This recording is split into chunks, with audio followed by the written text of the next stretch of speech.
Pendant que Army of the Dead était en cours de montage, ce film était en cours de tournage. Voilà, Netflix avait déjà commandé le truc, donc du coup on pouvait pas l'éviter. C'est dommage, hein. Bon, j'ai pas trop hâte de voir ce film, voilà, déjà le premier film, Et là c'est un préquel sur le personnage le moins intéressant du premier film, donc ça me fait un peu chier. Qu'est-ce que t'en penses, Jean-Claudette?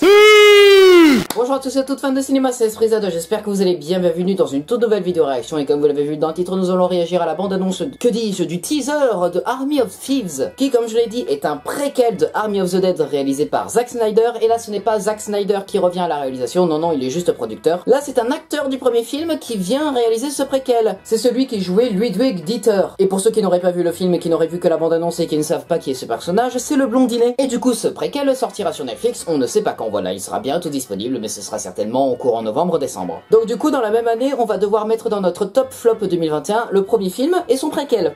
Ok, d'accord. Synopsis. Ludwig Dieter, caissier de banque dans une petite ville, est entraîné dans l'aventure de sa vie lorsque une femme mystérieuse le recrute pour rejoindre une équipe des criminels les plus recherchés d'Interpol qui tentent de voler une série de coffres-forts légendaires et impossibles à forcer à travers l'Europe. Parce que oui, à la base, avant d'être un film de zombies, c'est quand même un film de braquage, Army of the Dead. Et là, vu que c'est avant l'apocalypse zombie, bah là, on va voir un peu du braquage. Allez, on va découvrir ça tout de suite, lumière moteur, ça tourne, réaction. Sarah, est-ce que tu as hâte de retrouver ce personnage de Dieter?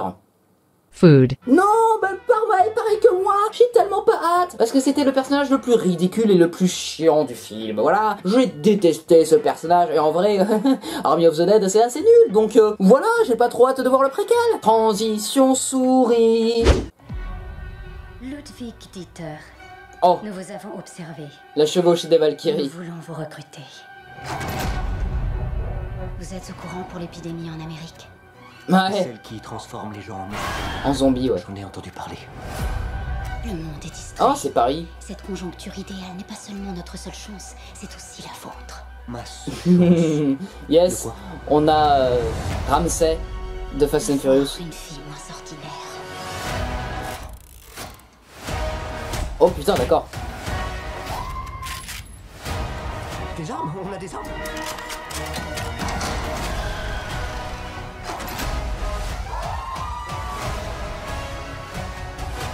On fait ça pour devenir Ah, on en reparlera. Stylé. Des questions? Non. Oui, plusieurs. Des centaines.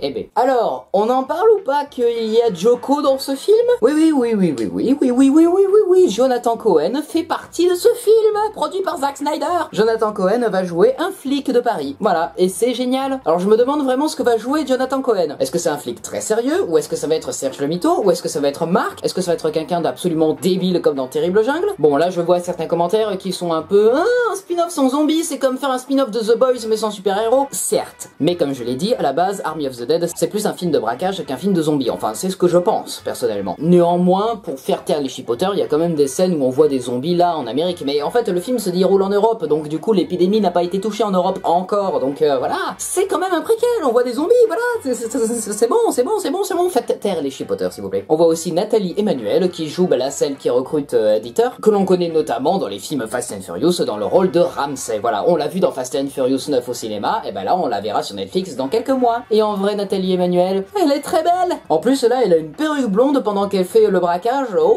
c'est stylé, dis donc. Bon, c'est vrai que les plans à l'intérieur de cette bande-annonce ne sont pas très attirants. Ce qui m'attire avec cette bande-annonce, c'est la chevauchée de Valkyrie et le casting. Le reste, j'en ai pas grand-chose à foutre. Mais là, ça a l'air juste d'être un teaser, donc on aura peut-être une nouvelle bande-annonce aux alentours de septembre-octobre, et après on l'aura sur Netflix. Ok, ça vous va? Ok, très bien. Voilà, c'est la fin de cette vidéo réaction. J'espère qu'elle vous aura plu. Si c'est le cas, bah n'hésitez pas à vous abonner, partager, commenter, liker cette vidéo, et n'hésitez pas aussi à me suivre sur tous les réseaux sociaux. Pourquoi ça devient tout flou? On se retrouve très prochainement pour une nouvelle vidéo réaction. C'était Esprizade coupé. Alors Sarah, qu'est-ce que t'as pensé de cette bande annonce, toi? Food. Oh Sarah, tu es comme moi. Elle est restée fixée sur Nathalie Emmanuel.